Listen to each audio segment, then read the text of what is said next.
Welcome back to the Manly Saints Project, by me, Hugh Hunter. We live in a world that struggles to understand the virtues of manliness. Our culture doesn't provide young men, or any men for that matter, with a lot of positive male role models. When I became a Catholic, I wanted to show how the saints could be manly role models for us. My weekly exploration of manly saints became the Manly Saints Project. If you enjoy my work, please consider signing up and supporting me on Substack, or click the links in the show notes to buy me a beer. Now, let's meet this week's Manly Saint.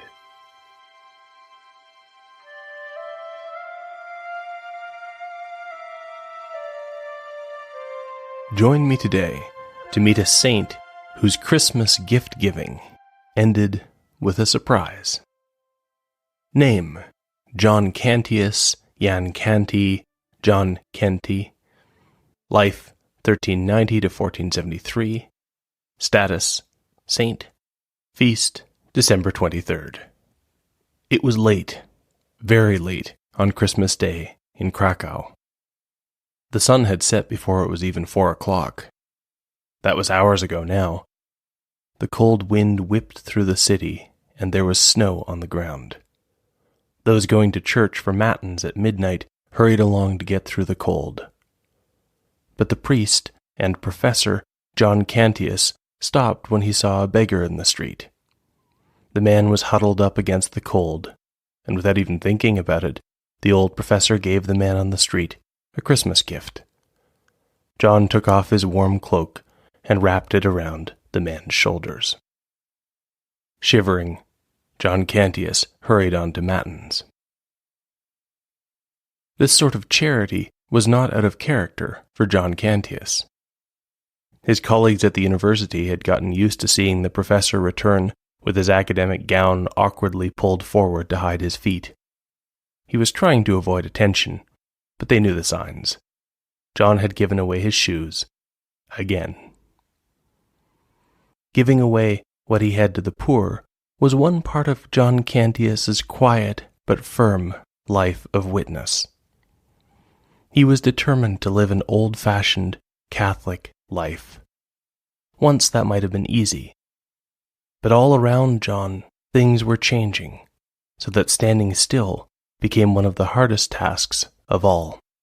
The Middle Ages were coming to an end.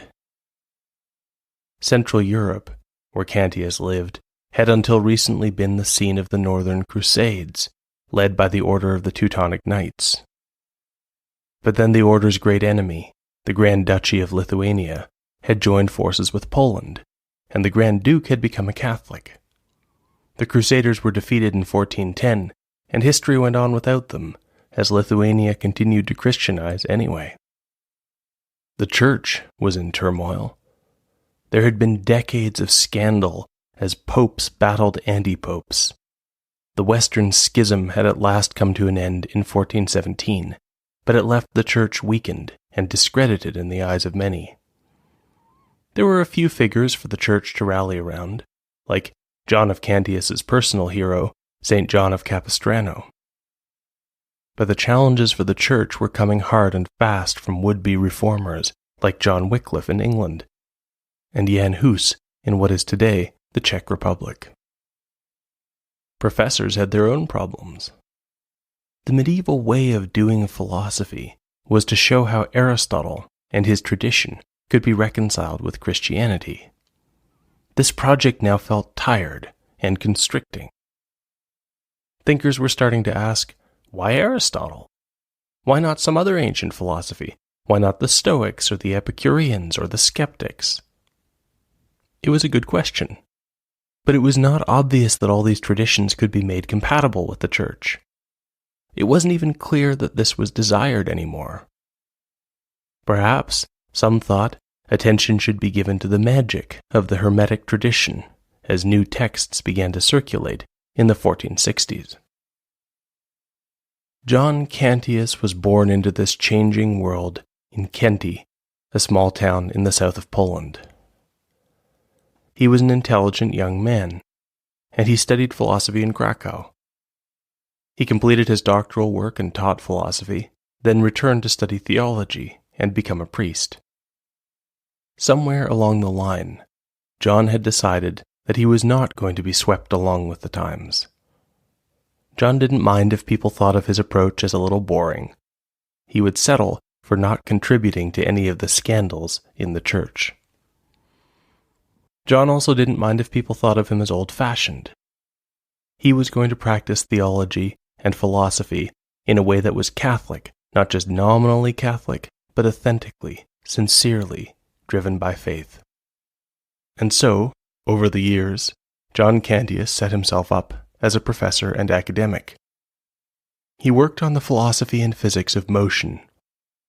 He felt the weight of his responsibility for the young students who came to him to learn, and he tried to teach them good things. John lived humbly in a small room at the university, giving away his possessions to the poor when he saw an opportunity, as when on Christmas he gave away his cloak. One of the old-fashioned things that John Cantius embraced was the idea of pilgrimage. When he had the time, he would put his belongings on his back and begin the long walk to Rome and, once, to Jerusalem. If possible, he'd time it so that he could hear St. John of Capistrano or St. Bernardino of Siena as they passed along his way on one of their preaching tours. Pilgrimages were dangerous. At first, everyone advised the professor that he should not go. It would be physically exhausting. There was a very real possibility that he would be robbed or even killed on the way. Yes, John Cantius told them. That was the point of a pilgrimage. As it happened, John did get robbed on the way. The robbers surrounded him and took the bag where he kept his money. After they had done so, they asked him if he had any other money, and he said no. But as the robbers were walking away, John remembered that he did have more money. He had used the old pilgrim's trick of sewing a few gold coins into the hem of his clothes for exactly this sort of situation. So John ran after the robbers, shouting at them to wait. They warily turned around. John Cantius explained that he wanted to be truthful. He did not think it was right to lie to the robbers. He did, in fact, have more money. It was just that he had forgotten. The coins were in the hems of his clothing. The robbers had never before had anyone run after them like that. Perhaps it was something in the way John Cantius spoke to them that made them unsettled. They gave him back what they had stolen and asked for his blessing instead. John Cantius was always happy to give that. When he was back home in Krakow, John was, in time, made the dean of philosophy. And now, John's determination not to be swept along by his times was something he could apply to his department as a whole. John made it clear that under his leadership, Krakow would be an authentically Catholic department of philosophy. He also recognized that personnel is policy, so he made sure that the new humanists would not find a home in his department. All around him, in other cities in Europe, scholars were grappling with new ideas. John knew about them, but decided the new ways would not prevail on his watch. Many people liked his approach. Of course, not everyone was of the same mind, and John started to make enemies as well. One habit that John shared with many of the new humanists, though, was writing on the walls. Alone in his small room, he often wrote quotations, Bible verses, or insights on the walls, so that he lived in a little cloud of wisdom. The saying that is usually associated with him is a little Latin rhyme, which goes like this: Conturbare cave, non est placare suave, inflammare cave, nam revocare grave, which translates as, beware of troublemaking. It's not pleasant to make things right. Beware of slandering. It's hard to take back what was said. That's good advice, to be sure. It sums up John Cantius's public life. Even though he was determined not to change, He was never aggressive or unpleasant about it. He just planted his feet and didn't move.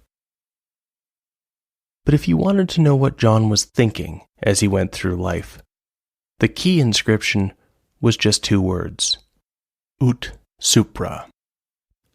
The literal translation is, as above.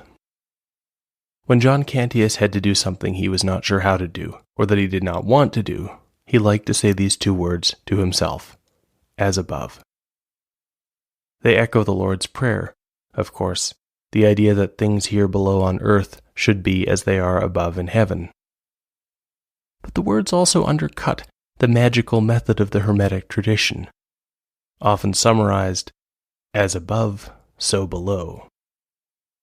The idea is that a magician can employ cosmic rules to impose his will on the world we live in. John Cantius saw things differently. His goal was to adjust his will to God's order. He was much more interested in the way things were above than the way they were below. And so, when John Cantius's enemies succeeded in pushing him out as dean, John said quietly to himself, ut supra. If God wanted him elsewhere, then elsewhere he would go. Because John Cantius was a priest, he could be moved around by the bishop. His enemies had found a way to have him reassigned to a tiny, rural parish in the village of Alkush. It was almost a punchline. The professor was going to deal with peasants who were squabbling over stolen livestock. John Cantius, though, was determined not to turn his new assignment into a punchline. If anything, it weighed on him more heavily than his academic work. Previously, he had been charged with shaping the young minds of the students. Now he was responsible for all the souls in his parish. He didn't want to have to explain to God how snootiness on his part had driven someone away from the church. What is more, John was pretty sure that God did not send men into situations that they could not handle. And so John set out to be humble, to work hard, and to become a parish priest. The people of Alkush didn't like the idea of an intellectual priest, at first. But as they dealt with John Cantius, they realized he wasn't going to go off on philosophical tangents or be condescending to them.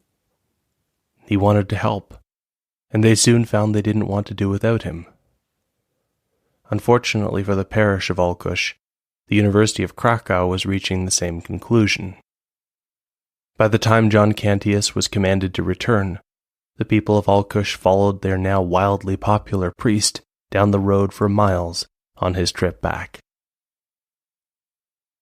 And so it was that John Cantius was once again Dean of Philosophy. He would have 3 decades to shape the university department into what he wanted it to be. Over those decades, John Cantius became known outside of the university, in the city of Krakow. People knew the professor was always willing to give what he had, and that this was sometimes more than it appeared to be. One of the famous tales of the saint has it that he was passing through the market when he saw a servant girl crying. She had accidentally dropped a clay jug. Worse, the jug had been full of milk that she was bringing back to her mistress. The jug was broken, and the milk was gone, and she knew that she was in for a vicious beating when she got back home.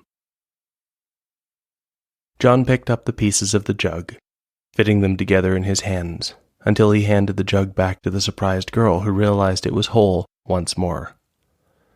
He told her to go get water from a nearby stream.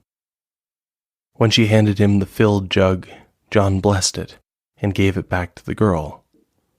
She looked at it and found it was once again full of milk.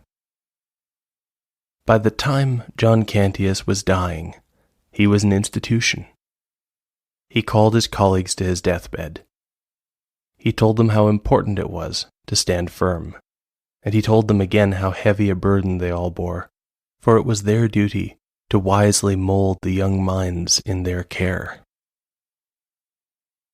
John Cantius is a manly saint because he had been standing firm in opposition to the times for so long that he made it easy for others to follow his example.